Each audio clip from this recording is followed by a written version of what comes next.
ఉన్నా, పోలీస్ సోదరులారా మీకు మనవి చేస్తా ఉన్నా, మీరు అనవసరంగా గ్రామాలలో చిచ్చులు పెట్టి సోషల్ మీడియా పోస్టులు పెట్టిన కూడా బెదిరిస్తా ఉన్నారు.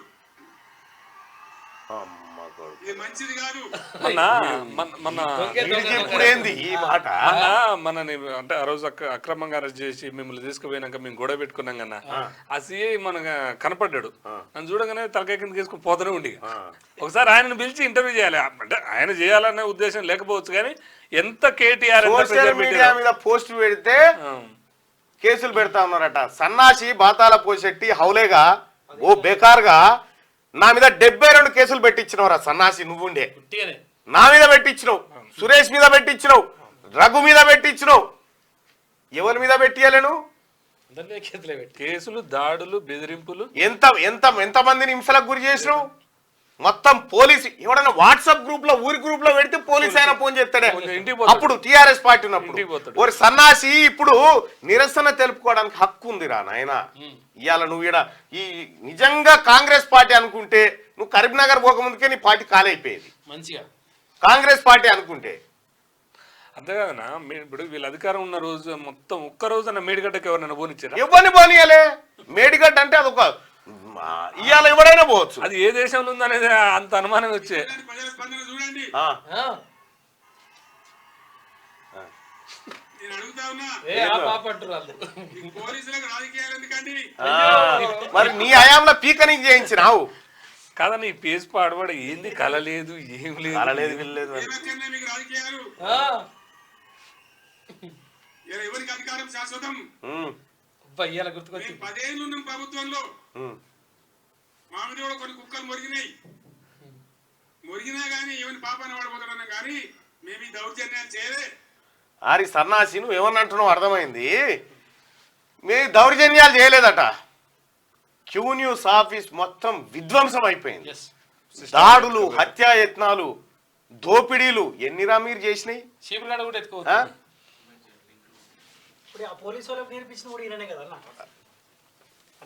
ఈయననే వీనంతా లంగలేడు.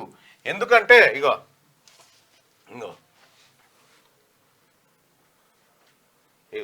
ఆడికి మేడిగడ్డ కాడికి పోతా అంటే తీసుకుపోయి మాదేవ్పూర్ పోలీస్ స్టేషన్ లో కూర్చుండబెట్టారు. ఇగో ఈ కాదా జైలు నుంచి, ఈ కాదా ఈ జైలు, ఇవి కాదా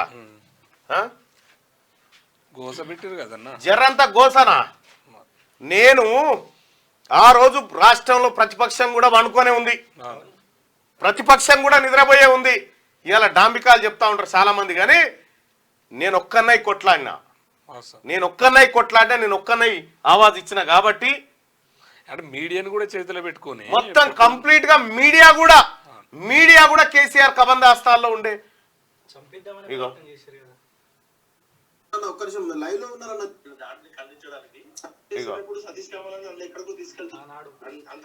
ఆ రోజు నువ్వు ఏమి చేయకపోతే వీళ్ళందరూ కొంత ఎత్తుకెత్తాల్సిన అవసరం వచ్చింది.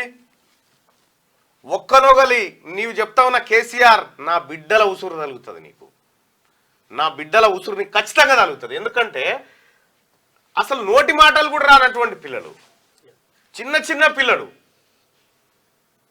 నా చిన్న కూతురు ఎప్పుడు తలబెట్టి పడుకో ప్రతిరోజు సురేష్ నువ్వే కదా ఉండేది. ఏడ్చి 100 రోజులు ఏడ్చిరు. కేసీఆర్ నువ్వు చేసిందే ఈ కథ. నువ్వు అనుకున్నావు అధికారం నాకు శాశ్వతంగా ఉంటది అనుకున్నావు, కానీ నిన్ను గద్దె దించి నిన్ను ప్రగతి భవన్లకి గొర్ర బయటికి గుంజుకొస్తామని చెప్పిన వచ్చినావు. ఎవ్వడేం చేయలేడని విర్రవీగినవు. ఆఖరికి ఆర్మూర్ పాండుగాడు తోటి సుపారీ ఇప్పించినావు తిన్మార్ మల్లన్నను చంపాలని. జైల్లో కూడా అదే ప్రయత్నం నీది. కానీ కేసీఆర్ ఒకటి గుర్తుపెట్టుకో, నువ్వు నీకంటే పెద్ద నియంతలు నీ గడ్డ చూసింది. నువ్వు చాలా చిన్నోడి వల్ల నీ అటువంటి బేకార్గాన్ని, నీ కుటుంబం అంతా లుచ్చ కుటుంబాన్ని ఇంకొకటి ఎవరిని ఈ తెలంగాణ గడ్డ భరించదు. ఇంకా నిన్న మాట్లాడుతున్న సిగ్గుందా? నేను మాట్లాడితే బాగుండదు, కానీ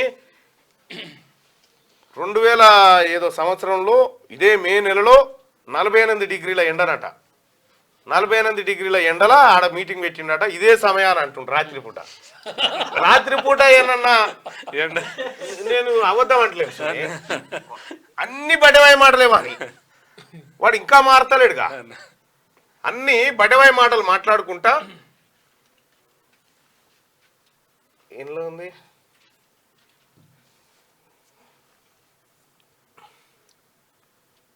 మా కార్యకర్తల జోలికి వస్తే ఖబర్దార్ అంటుండే నా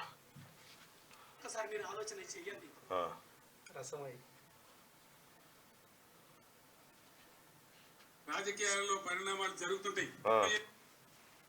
మొన్న కూడా మోసపోయి జనం మోసపోయారని చెప్తాడు జనం మోసపోయారని చెప్పి మోసపోయింది నువ్వు జనాన్ని నమ్మినావు నువ్వు మోసపోయినావు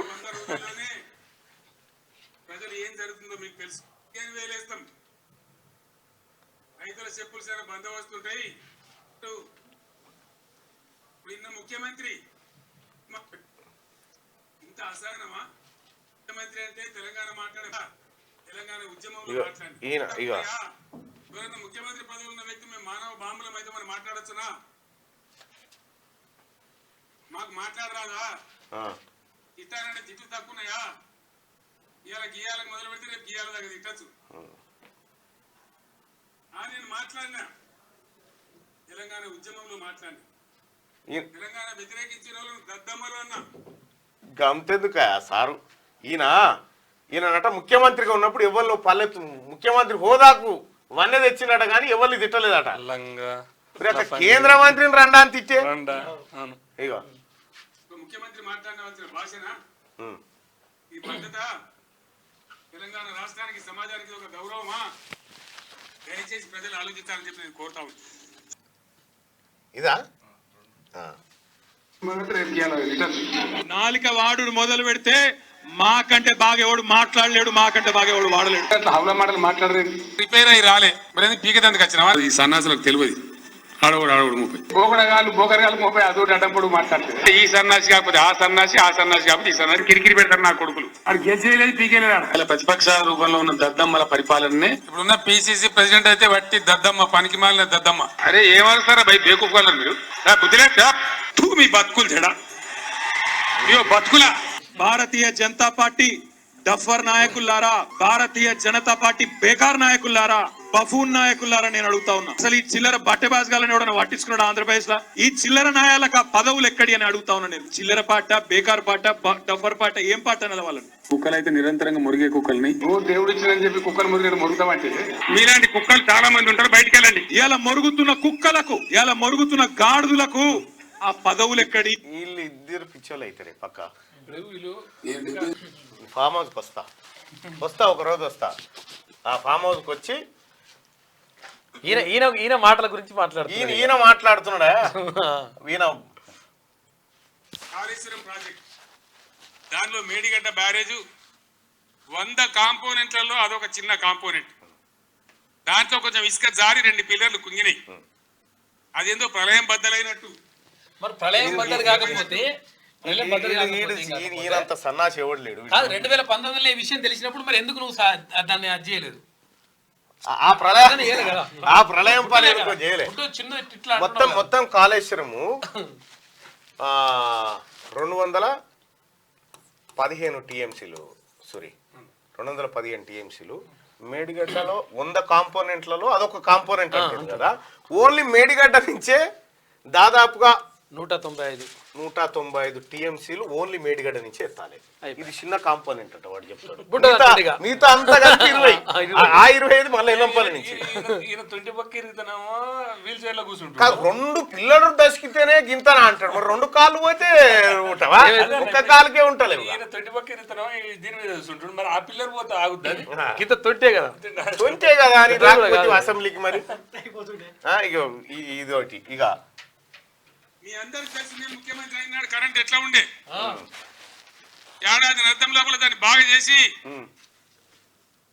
రెప్ప పాటు సెకండ్ పార్ట్ కరెంటు పోకుండా రాష్ట్రంలో అన్ని వర్గాలకు కరెంట్ ఇచ్చినాం 80,000 కోట్ల రూపాయల బిల్లులు కట్టాలి ఈ సన్నాసి 80,000 కోట్ల రూపాయల బిల్లులు కట్టాలి మీ అందరికి భోజనాలు ఎట్లా పెట్టినా అంటాడు మరి ఈ కిరాణా షాప్ కాడ తెచ్చిన ఉద్దరేది సార్ అంటే అది నాకు చెప్పొద్దు వేసిన కొడుకు వీడు తెలంగాణ రాష్ట్రంలో కేసీఆర్ నా కుటుంబం తెరువురా, నా బిడ్డలు ఏడవకపోతే నిన్ను పట్టించుకోకపోదునా, నిన్ను పట్టించుకోకపోదు వాస్తవాన్ని కూడా. నా బిడ్డల కళ్ళలకే నీళ్లు చూపించిన బిడ్డ, నీ బిడ్డ కూడా ఏడుస్తుంది ఒక రోజు. బిడ్డలే కాదు పెద్దమ్మను కూడా పాపం అందరినీ కుటుంబాన్ని నా కుటుంబాన్ని ఇబ్బంది పెట్టినవు, నీ పతనాన్ని కోరుకున్నా నేను, ఇంకా కోరుకుంటా. ఇంకా నువ్వు ఇవే తిర్రి పనులు చేయి, ఇవే లంగ మాటలు, ఇవే అవలపోసిగా లెక్క మాట్లాడు. నీకు వట్టిగానే పెట్టలే పేరు, నీ ఖాందానికి మొత్తానికి పెట్టిన పేర్లు ఉత్తగా పెట్టలే నేను. ఈ ప్రజలకున్న భయం పోవాలని పెట్టిన, ఉత్తగా పెట్టలే. నేను బాతాల పోషెచ్చని, డ్రామా రావని, తైతక్క అని ఉత్తగా పెట్టలే. వీళ్ళు భగవాన్ స్వరూపులై తిరుగుతున్నారు కదా, వీళ్ళని పాతాళం కాడికి తీసుకురావాలంటే ఫస్ట్ ఇలా పేర్లు మార్చాలని మార్చిన. కానీ ఏ మాట కామాటన్నా, మీరు ఎప్పుడైతే ఈ సోషల్ మీడియా ప్లాట్ఫామ్ ఏర్పాటు చేసి కేసీఆర్ ఏం మాట్లాడుతుండు, కేసీఆర్ ఏం చేస్తుండని ఎప్పటికప్పుడు వివరించడంతోనే ఈ గవర్నమెంట్ నిజంగా ఊలిపోయింది. అంతకుముందాక ఈ ప్రతిపక్షాలకు ఏమలేడు అంత ఎక్కడు అక్కడ బన్నడాయాలా ఏది పోయారు అంటే ఈ సోషల్ అంటే మీడియా పోయినాక, మీడియా మొత్తం ఆయన చేతుల్లో ఉంది, పేపర్ ఆయన చేతులు ఉన్నాక ఈ ఒక్క క్యూ న్యూస్ తోని ఎన్ని ప్లాట్ఫామ్లు ఏర్పాటు చేసి ప్రతి ఒళ్ళు ప్రశ్నించే కాడికి ఒక రూపం అంటే తెలుగు వాస్తవానికి ఇదేదో నేను కమర్షియల్ ఛానల్ చేద్దామని ఏదో అని కాలే. నేను అరే నా వాయిస్ చెప్దామరా భయ, ఓ వేదిక సృష్టించుకున్నా అంతే. నాకు బాగా గుర్తుంది, దాదాపు 1,500,000 మంది లైవ్ చూసినది దేశంలోనే నంబర్ 1 చరిత్ర. నాకు బాగా గుర్తుంది. అంటే క్యూ న్యూస్ వేదికగా ఎన్నో ప్లాట్ఫామ్లు వచ్చినాయి. ఇట్లా సోషల్ మీడియాలో ఇది ఉంటది, ఇట్లా కొత్త ఛానల్. కేటీఆర్ కూడా కొత్తగా అంటే మిమ్మల్ని విమర్శించడానికి, గవర్నమెంట్ విమర్శించడానికి ప్లాట్ఫామ్ తెచ్చిందంటే మీ పిన్నమే. మీ కాళ్ళు అడిగిన ఎత్తున తలుకోవాలి వాడు. అదే ఆ సన్నాజీ అవన్నీ అయిపోయినాయి రా, నెక్స్ట్ లెవెల్ వేరే ఉంది కథ.